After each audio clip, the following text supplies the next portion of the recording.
Hello students, आज हम cash flow statement के अंडर प्रोविजन फॉर टैक्स की जो एडजस्टमेंट की जाती है उसके बारे में पढ़ेंगे। तो इसमें हमारे पास टू केसेस हो सकते हैं। फर्स्ट केस में when only provision for tax balances are given and no adjustment is given.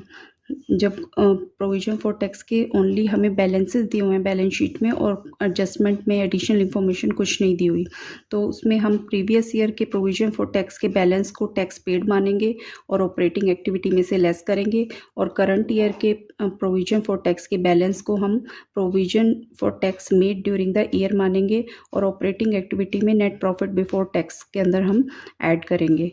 And second case हो सकता है when provision for tax balance is given plus adjustment is also given.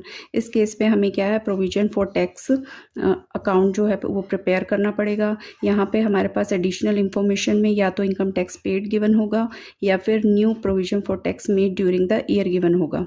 तो यहाँ पर हम प्रोविजन फॉर टैक्स अकाउंट बनाएंगे। Provision for tax account में because ये एक प्रोविज़न है तो इसका जो ओपनिंग बैलेंस है वो क्रेडिट साइड पर आएगा। तो हम यहाँ पर ओपनिंग बैलेंस लिखेंगे बाय बैलेंस फ्रोड डाउन, और यहाँ पर डेबिट साइड में हम प्रोविजन फॉर टैक्स का क्लोजिंग बैलेंस लिखेंगे।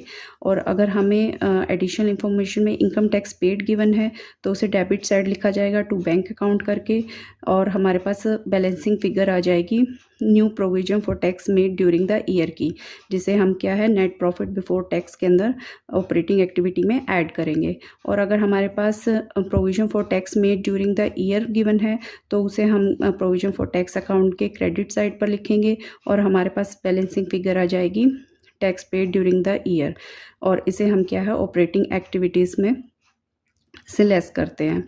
और इसके अलावा जो है प्रोविजन फॉर टैक्स के जो बैलेंसेस गिवन है इसका और कोई भी ट्रीटमेंट नहीं किया जाएगा। हमारे पास जो है या तो इनकम टैक्स पेड आएगा या फिर हमारे पास new provision for tax made during the year आएगा। Thank you.